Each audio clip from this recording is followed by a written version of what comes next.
All right. All right. Go. Ladies and gentlemen, this is your captain speaking. Prepare for takeoff. You're now listening to Stepner Show.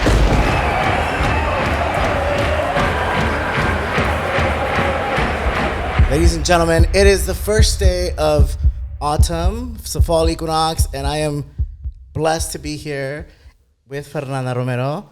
Thank you for having me. No, thank you for you having me on your show.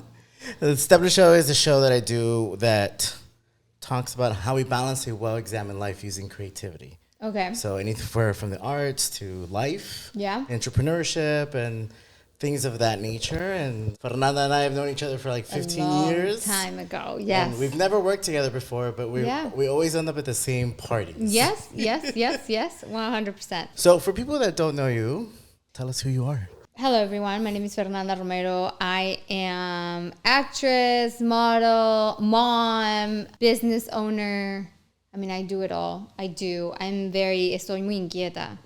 I just feel like life is full of like experiences, so I just want to experience everything. Oh my goodness, that's amazing. Yeah, so I'm like the type of girl that if I want to do something, I just do it. I think I've been blessed with like that initiative, like that power of like being a go-getter, and I just do it.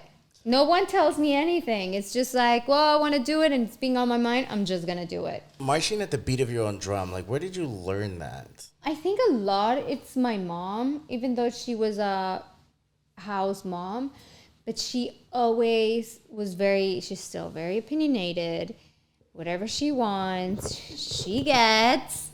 But showed me to value myself in society, to not stick to a no, to learn, to honor myself, be kind to myself, and follow my dreams. And my dad too. He was always, since I was 18, like whatever you want to do in life, but just go do it. You know, I'm not gonna tie you down. So they were very supportive. And my dad made me also very independent since I was little.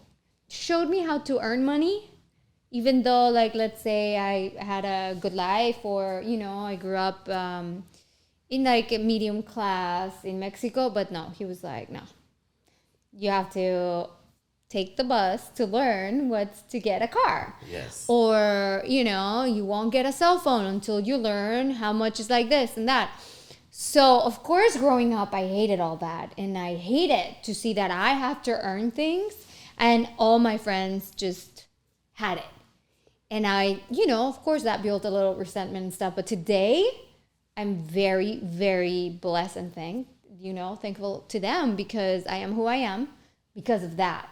You know, I've learned very young how to make money at a very young age. Nice.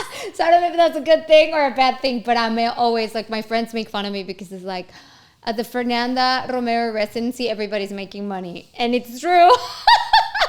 The dog, my son, everybody's working. Everybody works. That is amazing, because the way that I met you was as an actor. You're in big movies. Mm-hmm. You're working a lot. You're on the big screen. And that's how all of our friends know Fernanda Romero. Mm-hmm. But being an entrepreneur, I think that's super exciting. And so, from what I understand, you and I are from the same place. Yeah. And it's like the biggest city in the world. Yes. And Mexico City, we probably would not have met there. Yeah. We had to come here. Yeah, and then to meet. Yeah, exactly. So what was that journey for you like, coming from the F? From the F to here? Well, first of all, I didn't know I was going to be an actress. I didn't came here because I wanted to act, really. Although I was in the music business in Mexico City, and I was an artist for BMG Records with a band called Frisbee. And that was it. And I thought, you know, my parents were like, well, you need to continue your studies. You need to keep going. And I met a guy in LA on vacation with my mom in the car and two of my best friends at that time. And from a stoplight, literally, we were going to the LACMA. I will never forget, because those are the things that sometimes just changes your life. And this guy was living here. He still lives here. He's a fashion designer at the moment. And I wanted to actually study fashion design. I was like, I'm going to leave the band. I'm going to leave the entertainment industry because I was so young, and it was really nice, but it was very hectic. I wasn't leaving my teens. I wasn't leaving life. And you know, the entertainment industry can be very brutal. So especially as a young age, and like not partying with my friends, not having that, I don't know, life. It's hard to start working so young. So I was ready to take a break. So then I met this guy here on a stoplight. Short story, he started to pursue me. Meanwhile, I was still in Mexico. My dad was like, no, who's this guy? I'm going to fly him. I need to meet him. They hit it off. And then this guy was like, well, I'm a fashion designer. Because I wanted to go to London to study at Parsons. Wow. Yeah. And then he was like, no, you should send her to Los Angeles. It's great fashion. He sold this program to my dad. But it was maybe, and then you're closer. And I was like, and I was in love. So, of course. And then he actually helped me a lot into, becoming who I am as well. I started designing at a very young age. The brand became really popular. It was called Rock and Republic. And we sold in so many stores, or started to get an experience of being a designer and selling to Japan, to London, to all these big fashion places and stores. And then, of course, we broke up. He wanted to get married. I freaked out, and I cheated on him. Wow. On a trip that I went to Europe. Yes, it's terrible. And at the end of the day, I regret it. But anyway, that's how I end up in Los Angeles. It wasn't because of acting. It was because of love. Love. Wow. Yes, love and fashion design. That's why I love fashion. If you guys follow me also like on TikTok now with social media, I do a lot of fashion. I'm very like aesthetic and stuff because my background really also it's fashion. I studied fashion design and merchandising. I never knew that about Fernanda. This is amazing. Because you know what? I think I suffered so much also in that relationship, and it was my first love, to be honest. And that I tried to block it. And it was really funny because the brand, when it started to become really big, we were the ones dressing Cameron Diaz for the red carpet, Victoria Beckham. And I never really kind of saw myself. I mean, I've always been a goofball and like love that, but I never saw like acting as a career. Oh my goodness. My ex was like, you should do like comedy, or you should do something like that. You can probably do it. You're very extrovert. But I never saw it as a career until we broke up. At that moment, because I was doing all the modeling stuff for the brand, an agency in Los Angeles has seen these flyers and contact the brand and then contact me. And then I started doing auditions. Wait, so you were modeling you were designing for a fashion brand. And modeling at the same time for the brand. Yeah. And then you started to expand into acting. That's how it happened. I remember my first acting job was with Blanca Valdez Casting. She called me, and it was for a soap opera in Dallas. And then I ended up going in Dallas for 7 months. And that was with Telemundo, Fremantle Media. And that was a great experience. I worked with Flor Martinez, with like a bunch of people, Isabela Camil. I made a great friends, Alejandro Chaban, that we're still in touch. And then after that, I came back. I was heartbroken still and regret every single thing. Wait, from the same guy? From the red light guy? Yeah, the red light. Yeah, and then I was like, what am I going to do? And my parents were like, you should come back to Mexico. And that's where my entrepreneurship too, even before I was like, I have to stay here. How am I going to stay here? What am I going to do? And I said, I need to survive. I don't want to go back to Mexico because I felt like this city and LA was giving an opportunity to me as a woman. Like in Mexico, I had to be like always telling my mom where I'm going, what am I wearing, just for security purposes. Right. And it's very different. Now it has changed a lot, but back then it was very dangerous city. It was, and as a woman, and I just siempre he sido rebelde, and I wanted to express myself. I couldn't in my own city, so I didn't feel safe. And then I stayed.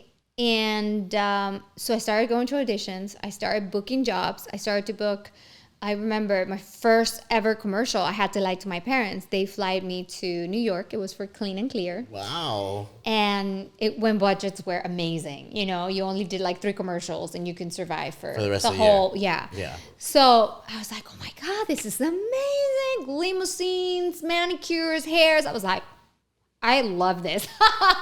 And I just have to be me and like wash my face and do skincare. This is amazing and great people. But I remember my parents were like, so you're in school? Yes, I'm in school. And I was in New York, like lied. And then I was like, oh my God, I love this.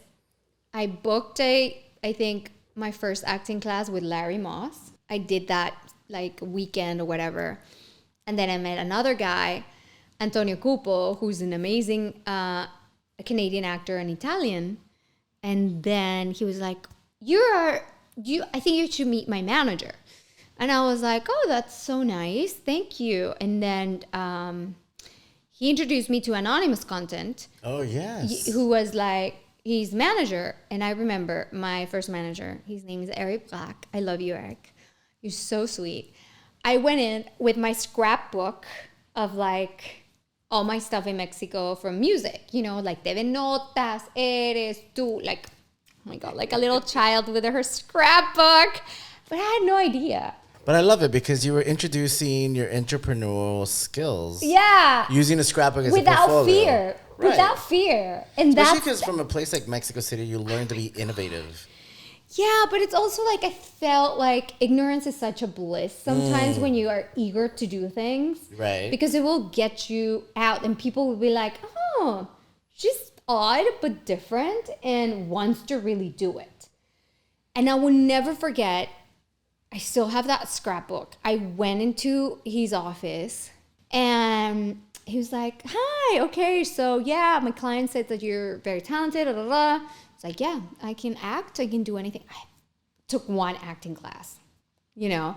It's like, yeah, I can totally do this. And he was like, okay. So you're ready. You know, he's very business. And, you know, Anonymous Content, it's a big company. Right. They had just come off the BMW campaign. It's just David huge. Fincher, and they produced a lot of films. And I had no idea. I could care less. I just knew I was eager. I wanted to, you know, maintain myself as an actor. And I was like, I can do this. I can make myself cry alone in a room because I didn't know that was a technique. Mm-hmm. And I was using these techniques all my life, you know? Yeah, I think. all my life. I've been like using Meisner, using all this stuff without knowing there were acting techniques. So I was like, oh, piece of cake. I can totally do this. It was like, okay, I'm going to send you to this audition. Let's see how you do it. Oh, boy. I did not sleep for that audition. I was like, I better memorize that. 1, English is my second language. And back then, my English wasn't the best. But I knew I had to book that job. I don't know how, but I had to book that job. And I memorized, I reenacted, I did all this stuff. I went to LA Center Studios. And I booked the job. Yay! Ah! Congratulations. Thank goodness. Thank to the universe. Because I was like, man, if I don't book this job, I'm going back to Mexico. I don't know what I'm going to do about my life. I mean, maybe still auditioning for commercials, but I just knew I had to book a job. And, you know, in that job, it started. Acting started to happen for me. And I started booking big jobs. And but I think ignorance was such a bliss because I just was eager. I knew I didn't want to go back. I was eager to learn. I was fearless. So I remember that movie. Now it's called Creatures, Darkness or something, but it's Hunter's Moon. It was of Devon Sawa, who was my biggest crush when I was a little girl in Casper. I was like, I love you. So I would never forget when I was in the bathroom at LA Center Studios and I call my mom and I say, Ma, you won't believe this. Remember Casper, the guy? I had the posters all over my room. I'm going to do a movie with him. I was freaking out. And there was like this girl from Blue Crush that just came out. And it was the surfing like, movie. Yeah, and it was all these like great actors in it. And I was just like the newbie, right? Never being on set. I didn't know, but I was ready. in the movie, in the script said that I had to fly from a motorcycle, run through like fire. I was ready to be burned. I was ready to fly. I just knew I was ready to work and do whatever it takes. And I was a yes girl. Director was like, have you gone on a motorcycle? Yes. Have you? Okay, great. And then I was freaking out calling my director from my other, the first show I did in Dallas. And I was like, okay, they're telling me I have to throw myself out on a motorcycle. How the heck I'm going to do this? And he was like, don't worry, it's going to be a stunt. I had no idea what it was a stunt. I was like, what is a stunt? I couldn't sleep. Seriously, I did never sleep on that movie because I didn't know what it was a stunt. Because I learned as I go. I just was, yes, have you done it? Yes. Pfft. Have you flown? Pfft. Have you choked yourself?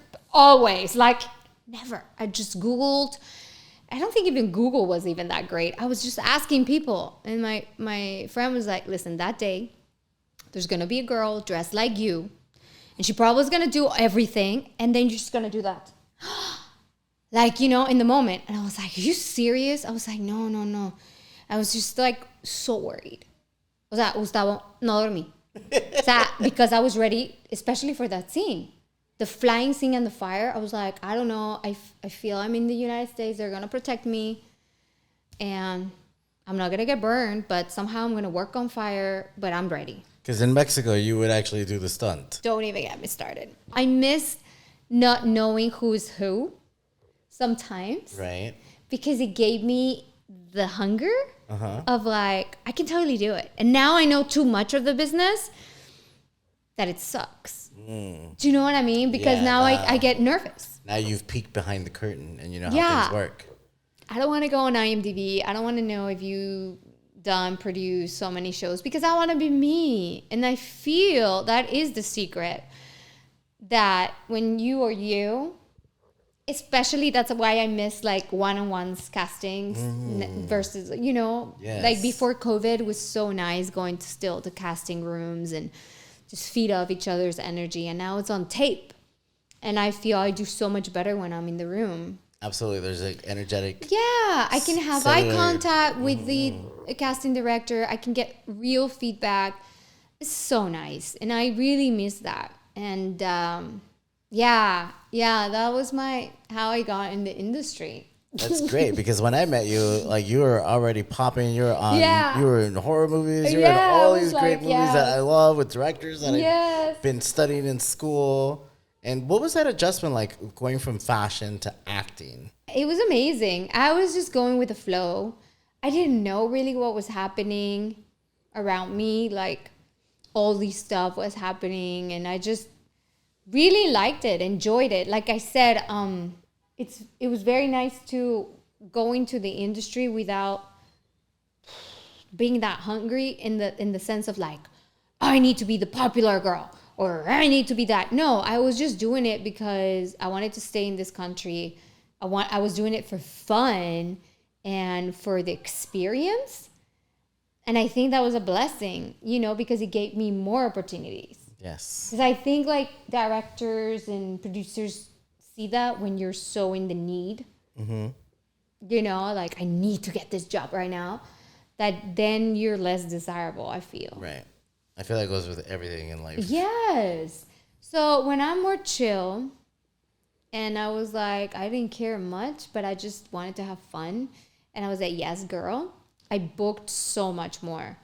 And later for me became acting, you know, as a business and as a career and everything, then it's weird. You just know more, you're just more picky, you're like, and your mental health just starts to go down the drain. Oh my goodness. It's true. We never talk about mental health for actors. Oh my goodness, yes, we don't. Or people behind. It's always so harsh. But like actors in this instance, it's just like, we go, because later I learned, you know, you go into the peak, you're working, you're doing this, boom, boom, and it's such a high. It's so like, you feel unstoppable.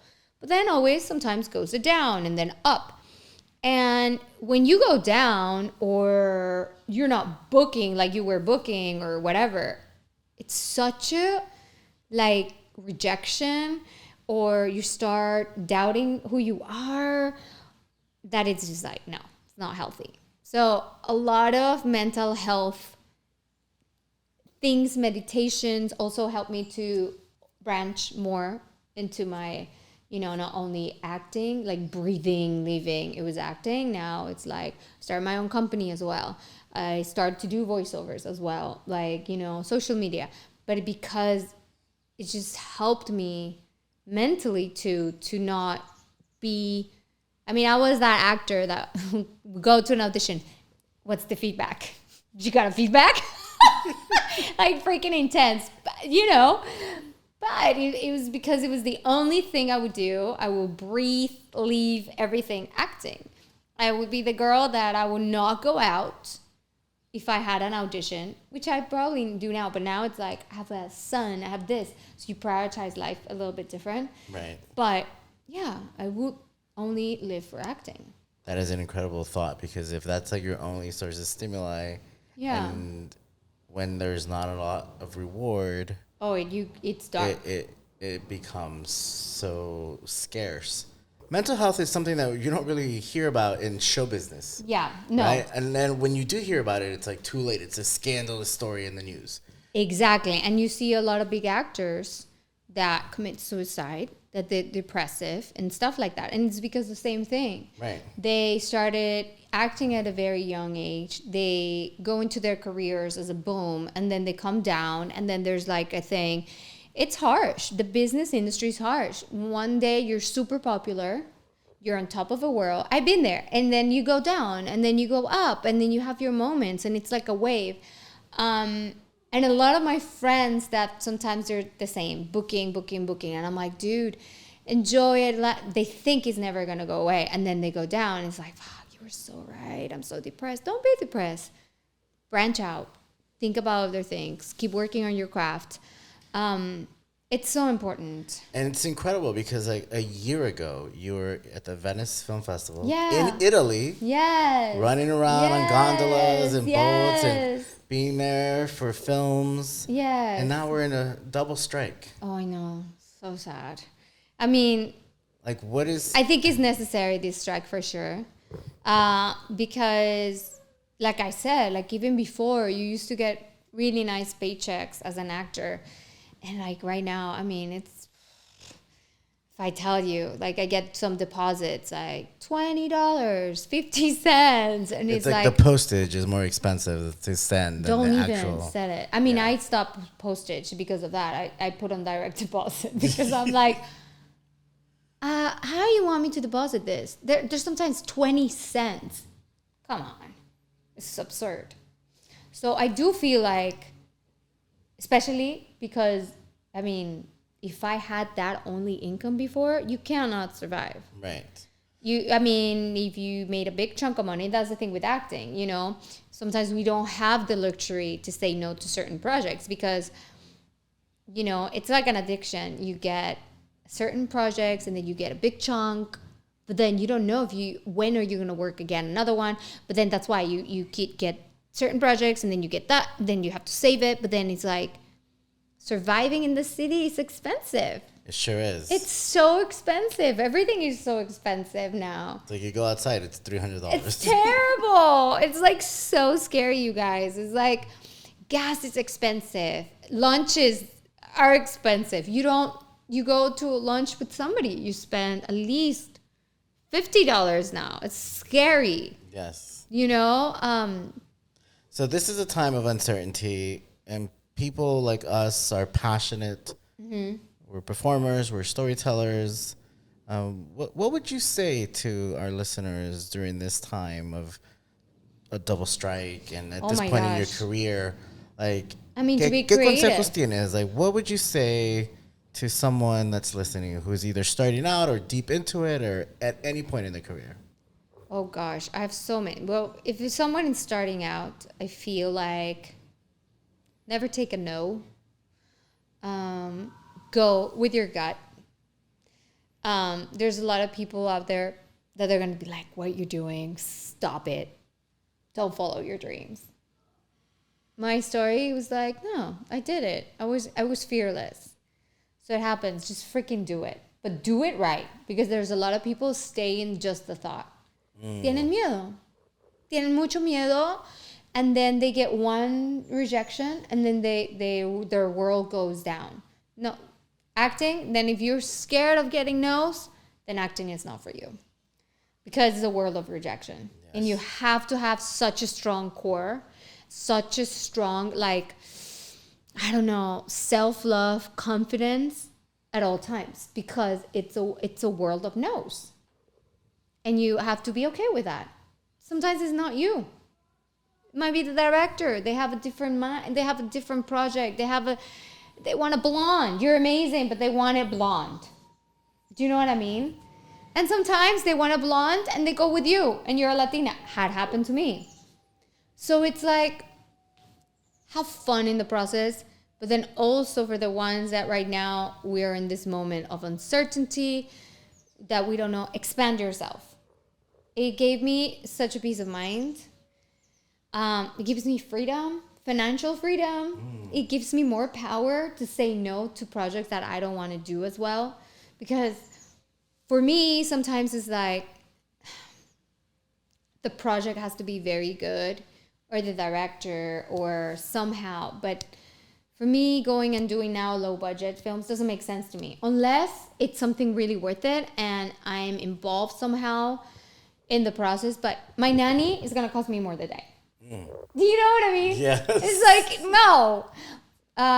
But then branch out in other things, be more selective, or start doing your own things. Start writing, get ahead of the game, like work on your reel, write some scenes. Like, I think right now with also social media, with like so many outlets, you can do your own. Right. You don't have to be codependent in like a manager or an agent. Yeah, that sounds like incredible advice, because you were talking about diversifying. Oh gosh, from yes.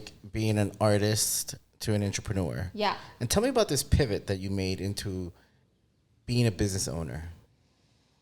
Well, I come from fashion, so then I wanted to do something related to it, but then I didn't want to be cutting and sewing because it's a lot of work and working through seasons.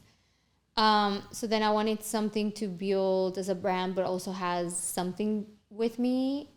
I don't know if that makes sense. Like, I love mental health. I love universe theories. I love to be connected, being grounded. For me, it's really important, especially when I lose myself in the process. So I made VITA Parfum, which is a brand that talks about the 4 elements, beauty, but also, it's curated with your sign, and it's 4 oils that is for manifesting.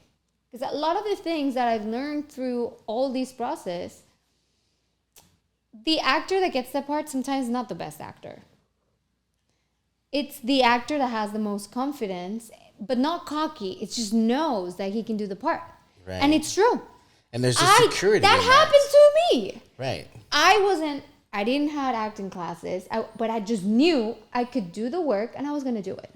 Right.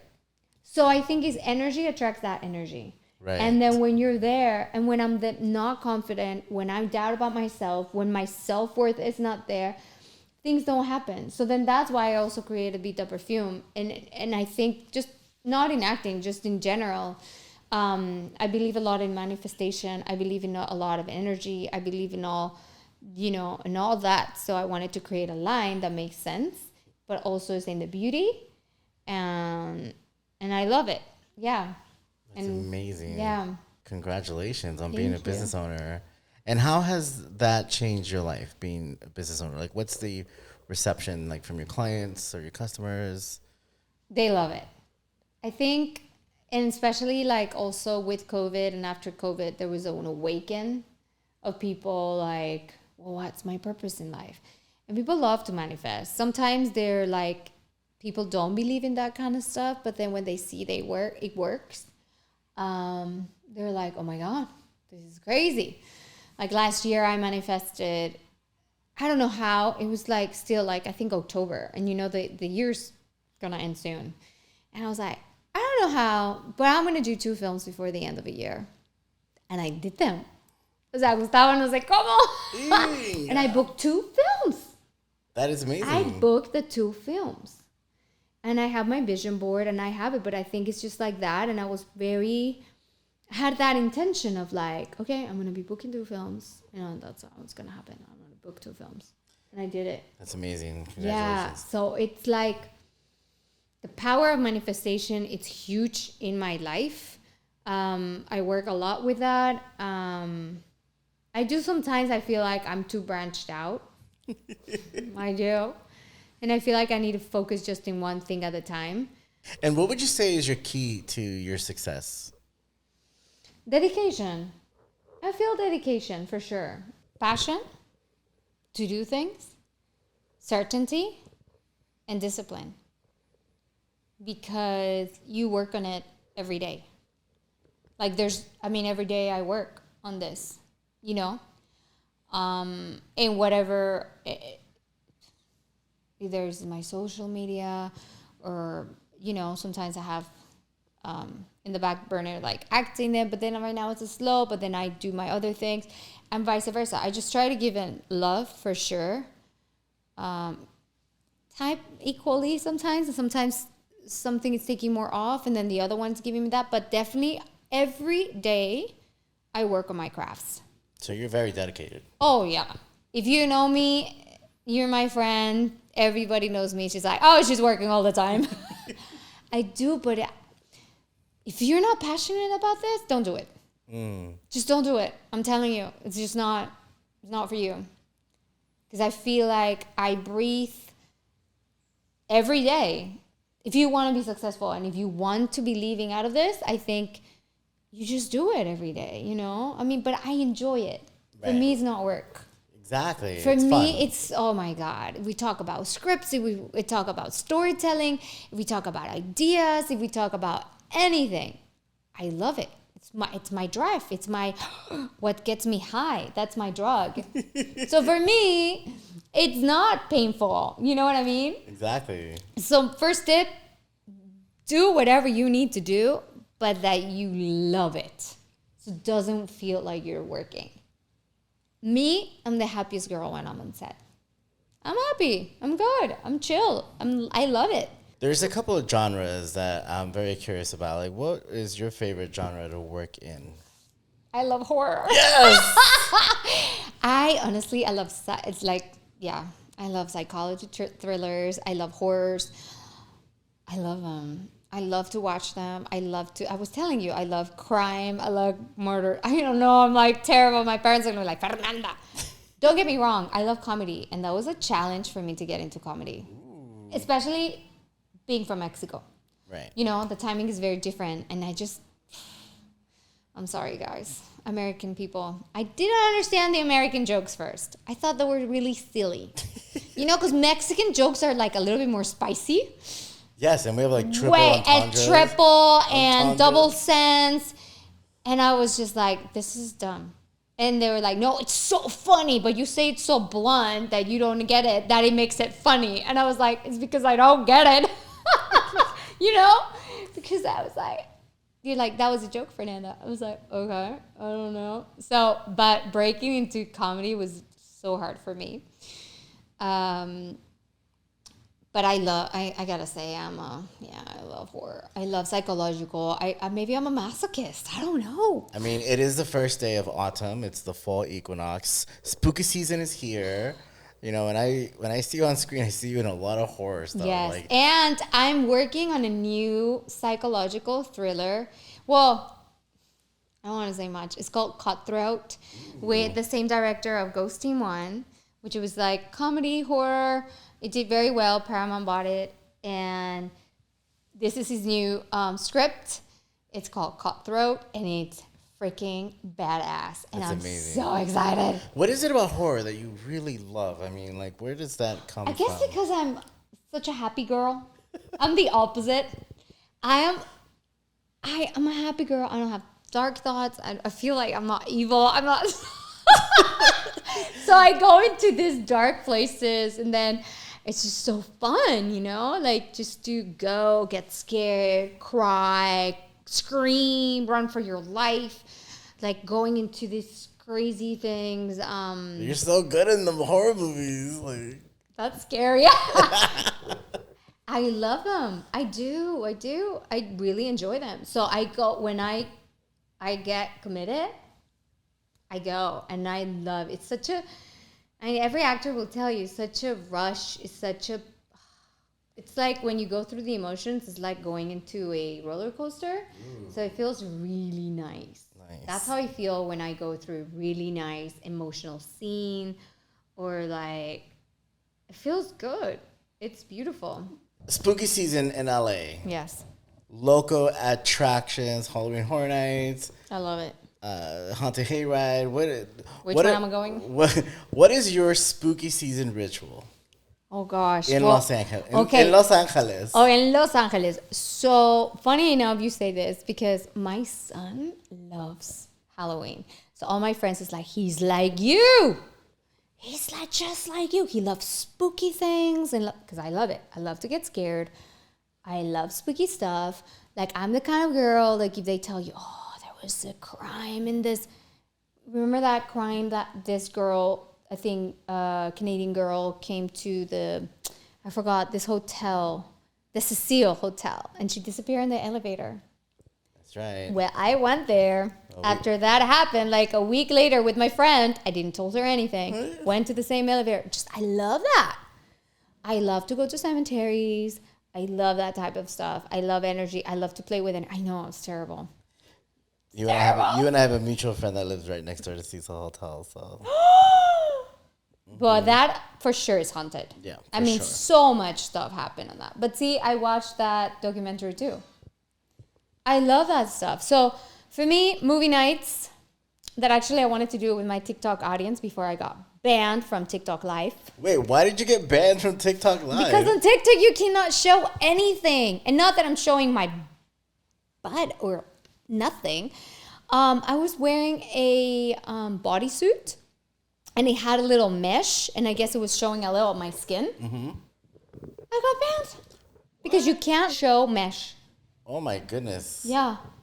I don't know, man. I hear things about TikTok. It's a little weird. No, it bans you for everything. You cannot say T and A, nothing. Because sometimes us, like, girls, when I'm changing, because I do that on TikTok, I was changing or doing this, and not even in my bra or panties. No.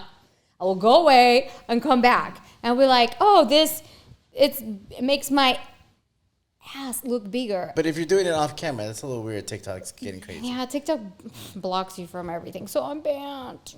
Not from TikTok completely, just from lives. Oh. I'm in timeout. So it's so sad. But one of the things I wanted to do a live, watching a scary movie. Oh my goodness. Because I think it's the best, and then I won't feel really alone. What's your favorite scary movie? Oh God, there's so many. Top three. Freddy Krueger for me was really good when I was a kid, and it made it traumatized me, to be honest. Those nails and the sound of the metal, yes. and the singing. Na, na, Rosemary Baby. Coming for you. Oh my God, Rosemary's Baby is wicked. So good. But it's wicked and just psychological, and you're like, oh no, what's happening? My favorite is Drag Me to Hell. Oh, well, Dragon to Hell's fun. Yeah, Dragon to Hell's fun. I love it. And I love the crazy lady there. What was it like working on that movie? Oh my God. Working with Sam Raimi was amazing. He is so amazing. I don't know. You know that whole take, like the beginning of that scene, which is a big scene, it was all in one take. Wow. Yeah. He coordinates everything going. And he always wears a suit. He's always with a suit. He's very quiet. He talks to you. I want you to do, I don't know. And he keeps, he's so nice. Such a nice guy. And then I did read for him for another project later on. I was this close to get it again. So hopefully I get to work again with Sam Raimi. But he's my type of guy. Halloween Horror Nights. Do you go? Yes, I love it. And I was going to Not Scary Farm this weekend, yes. But I think I'm going next weekend. That's a scary. It is. I love it. What about the Day of the Dead Cemetery, like Hollywood Forever? You know, I haven't gone there. I'm going to Jack's Halloween here by Malibu, I think, like Mulholland. There was one that it was like a maze, but it with corn, like in a cornfield. Oh, wow. No, that was insane. It was so bad and good because my heart rate was like, taka, taka, taka, taka, but it's that heart rate that you love, and you're like, I don't want to go, but let's go. And then there was like the guy, you know, Friday the 13th, like with the saw. I know, yeah. And he comes to me and does this. When was the last time I did it? Oh God. Okay. There's this place that actually I did last year. The haunted hotel, something. It's the escape rooms. Ooh. Okay, this is a really, you guys have to do this. It's on Hollywood Boulevard in the corner. They have the escape rooms. For Halloween, they do, it's actually for a whole month they do this. I went. I don't know how did I freaking survive that, but it was so freaking good that I was like, no, they're actors. I don't care. I know everything, but they get really into this. You know, these guys get really into this. And you have to go to certain rooms and find the freaking key code, and you start making it to your passport. And if not, they put you in a bondage like this, and someone has to rescue you. And in the meantime, you're being tortured, and all these horrible people come around you, and it's like, and then people like crawling like the Exorcist. Oh, it's brutal. Like the first. Wow, it sounds like you need to sign a waiver. You do. Really? Oh, and then you get tased. I didn't use that. You get tased? Oh, you get tased. People do it, and I didn't do that. And to be touched or not, it's so heavy, you guys. For the first 30 minutes, yes, my heart rate, I thought I was gonna have a heart attack. I was like, this is intense. This is freaking intense. But then I was like, no, business. I gotta get the coins, I gotta this. So I was like trying to focus, hallway, trying not to see these people like and convulsing. And I was like, just go, the clowns coming all over. And I was like sweating. I was like, no, get your, like I felt like a video game. Yes. But it's intense. Oh my goodness. That one I think is hardcore. Yes. There's this new one at the LA Theater that I'm gonna try this year. LA Theater? Yeah, I'll send it to you. It looks great. I love it. Send it. I love it. You know, Guillermo del Toro talks about how Mexicans have a particular love for horror. Like, I think it's because it's in our blood. Right. It's like, yes. What do you have to say to that response? I think it's great. We are not scared of the spirit world. I think it's since we're little, you know, it's in our culture. I don't know, we just love that. We're known, you know, to honor the dead. There's the Day of the Dead. So, yes. You know, we always are in contact with that. You know, my mom, we can do another show about spirits and stuff. But this house, particularly this house, my TV used to go on. Is it haunted? Randomly. Well, right now this entity or whatever it was, I think it's gone, or right now he's at peace. But imagine the how do you call this? La licuadora. Oh yes, the blender. Se prendía sola. If you like, and you can't get my blender on unless you push it. Oh gosh, so there's and then the TV will just turn on, and I will turn it off, and then turn it off by itself. And I was like, stop it, like literally stop it. So they told me you have to open the door and tell them like bad words. And then do you talk to spirits in Spanish or in English? In español. Oh, what does that sound like? Like, I'll be your ghost. Just hang out. I'll be your ghost. Tu madre, vete para allá. Salte, déjame en paz. Before, I used to get very scared. 100%. But then I was like, listen, I love my house. I do a lot of Palo Santo, and I did a lot of, Carlos that you met.